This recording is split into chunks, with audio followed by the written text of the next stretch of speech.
ચાલો આપણે સદીઓ પાછા ફરીએ 15મી સદીની મરુભૂમિ એટલે કે આજનું રાજસ્થાન એ યોદ્ધાઓ અને સૂકા રણની ધરતી હતી અને ત્યાં જ આવેલું હતું પોખરણનું એક સમૃદ્ધ રાજ્ય જેના રાજા હતા અજમલ. પણ આ કોઈ સામાન્ય ઇતિહાસની વાત નથી. આ તો એક મહાકાવ્ય છે. એક એવા રાજાની વેદના, એક દૈવી વચન અને એક એવા રાજકુમારની કથા જે આગળ જતા સંત બન્યા અને જેમના ચમત્કારોની ગાથાઓ આજે પણ ગવાય છે. તો ચાલો આ વાર્તાની શરૂઆત કરીએ રાજા અજમલથી. રાજા પાસે બધું જ હતું. ધન, દોલત, શક્તિ, એક પ્રેમાળ રાણી, બધું જ. પણ એક દુઃખ હતું જે એમને અંદરથી કોરી ખાતું હતું. એમને કોઈ સંતાન નહોતું, કોઈ વારસદાર નહોતો. જરા વિચારો, તમારી પાસે અપાર શક્તિ હોય, ધન દોલત હોય, પણ તમારું દિલ ખાલી હોય. રાજા અજમલ માટે આ ખાલીપો એમના ભવ્ય મહેલમાં પણ એમને ઘેરી વળતો હતો.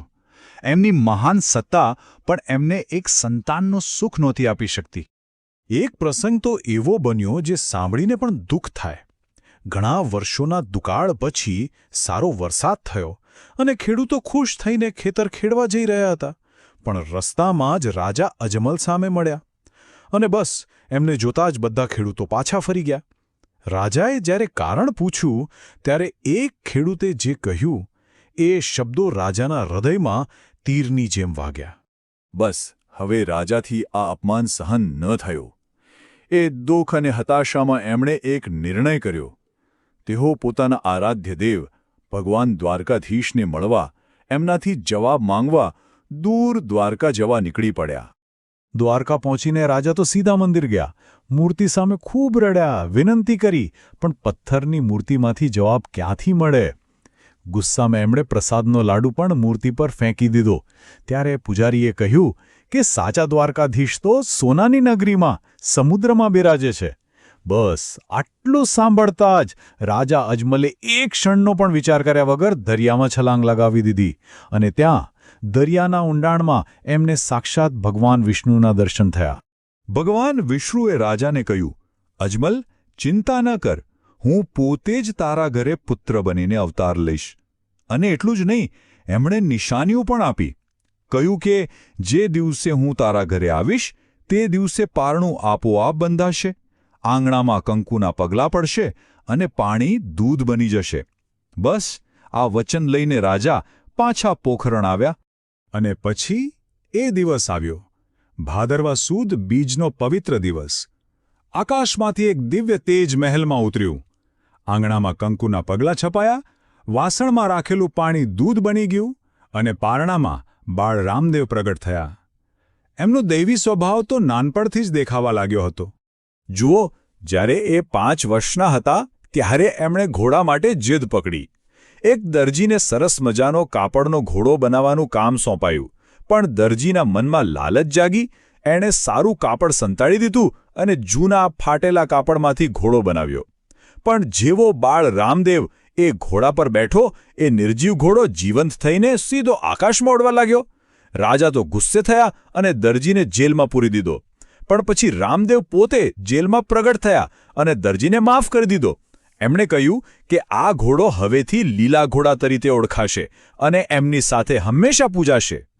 હવે રામદેવ જેમ જેમ મોટા થતા ગયા, એમની સામે 2 મોટા પડકારો ઊભા થયા. એક હતો ભૈરવ નામનો રાક્ષસ, જેણે આખા પ્રદેશમાં આતંક મચાવ્યો હતો, અને બીજો હતો સમાજમાં ફેલાયેલો જાતિભેદ અને ઊંચ નીચનો રાક્ષસ. એટલે કે એમનું મિશન બેવડું હતું.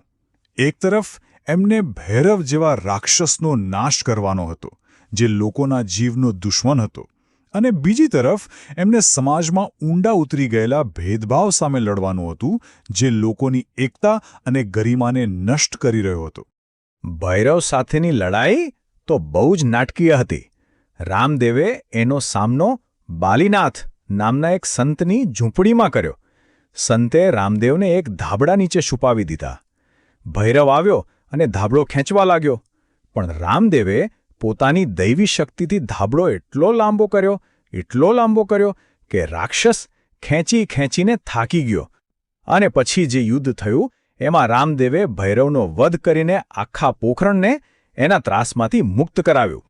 પણ એમનું સૌથી મોટું અને કહી શકાય કે ક્રાંતિકારી કામ તો બીજું જ હતું. એમણે મેઘવંશ જાતિની એક ત્યજી દેવાયેલી બાળકીને અપનાવી. એ જમાનામાં એ જાતિને અસ્પૃશ્ય ગણવામાં આવતી હતી. એમણે એ બાળકીનું નામ ડાલીબાઈ રાખ્યું અને એને પોતાની સગી બહેનથી પણ વધારે પ્રેમ આપ્યો. આ એ જમાનાના ભેદભાવભર્યા નિયમો પર સીધો પ્રહાર હતો. રામદેવની ખ્યાતિ તો હવે ચારે બાજુ ફેલાઈ ગઈ હતી. એમના ચમત્કારો અને સામાજિક સમાનતાના કાર્યોની વાતો છેક મક્કા સુધી પહોંચી. ત્યાંના 5 મોટા પીરોએ જ્યારે આ સાંભળ્યું ત્યારે એમણે રામદેવની પરીક્ષા લેવાનું નક્કી કર્યું. સવાલ એ હતો કે શું રણનો આ રાજકુમાર મક્કાથી આવેલા એ 5 મોટા પીરો સામે પોતાની દિવ્યતા સાબિત કરી શકશે? આ એમની આધ્યાત્મિક સત્તાની સૌથી મોટી કસોટી હતી. તો બન્યું એવું કે એ 5 પીર પોખરણ આવ્યા. રામદેવે એમના માટે એક ભવ્ય ભોજન સમારંભ રાખ્યો. પણ પીરોએ જમવાની ના પાડી દીધી. એમણે શરત મૂકી કે અમે તો ફક્ત અમારા પોતાના વાટકામાંથી જ જમીએ છીએ અને એ તો અમે મક્કામાં ભૂલી આવ્યા છે. આ તો એક અશક્ય માંગણી હતી. ત્યારે રામદેવ ફક્ત હસ્યા. એમણે પોતાનો જમણો હાથ આકાશ તરફ લંબાવ્યો અને એક જ ક્ષણમાં એ 5 વાટકા હવામાં ઉડતા ઉડતા છેક મક્કાથી સીધા એમની સામે આવીને પડ્યા. આ ચમત્કાર જોઈને તો પેલા પીરોની આંખો પોળી થઈ ગઈ. પીરોએ રામદેવના ચરણોમાં પડીને કહ્યું, અમને માફ કરો, તમે તો સામાન્ય પીર નથી, તમે તો પીરોના પણ પીર છો. અને બસ એ દિવસથી મુસ્લિમ ભાઈઓ પણ એમને રામસા પીર તરીકે પૂજવા લાગ્યા. આ ઘટના હિન્દુ મુસ્લિમ એકતાનું એક મોટું પ્રતીક બની ગયું. બસ હવે રામદેવે પોતાનું જીવનનું જે કાર્ય હતું, લોકોની સેવા, સમાજ સુધારણા અને ધર્મની સ્થાપના, એ બધું પૂરું કરી લીધું હતું. અને પછી એ સમય આવ્યો જ્યારે એમણે આ નશ્વર દુનિયામાંથી વિદાય લેવાનો નિર્ણય કર્યો. વિક્રમ સંવત 1442માં એમણે જાહેરાત કરી કે એમનું પૃથ્વી પરનું કામ હવે પૂરું થયું છે અને તેઓ જીવંત સમાધિ લેવાના છે. આ કોઈ સામાન્ય મૃત્યુ નહોતું. આ એક યોગિક પ્રક્રિયા છે જેમાં વ્યક્તિ પોતાની ઈચ્છાથી પૂરી ચેતના સાથે પોતાના શરીરનો ત્યાગ કરે છે. અને જતા જતા એ પોતાના ભક્તોને એક વચન આપી ગયા, જે આજે પણ ગુંજે છે. એમણે કહ્યું કે ભલે હું શરીરના રૂપમાં આ દુનિયા છોડી રહ્યો છું, પણ હું મારા ભક્તોના દરેક પોકાર પર, એમની દરેક મુશ્કેલીમાં એમની સાથે જ રહીશ. આ શાશ્વત હાજરીનો વાયદો જ એમના વારસાનો સૌથી મોટો આધાર છે. તો વિચારવા જેવી વાત એ છે કે 600 વર્ષ જૂની આ ગાથા આપણને આજે શું શીખવે છે? એ આપણને શીખવે છે કે શ્રદ્ધા અને કરુણામાં કેટલી તાકાત હોય છે. રામસા પીરની આ વાર્તા આજે પણ લાખો લોકોને પ્રેરણા આપે છે કે જો મનમાં દયા અને સમાનતાનો ભાવ હોય તો સમાજના સૌથી મોટા ભેદભાવોને પણ દૂર કરી શકાય છે અને એક સારો સમાજ બનાવી શકાય છે.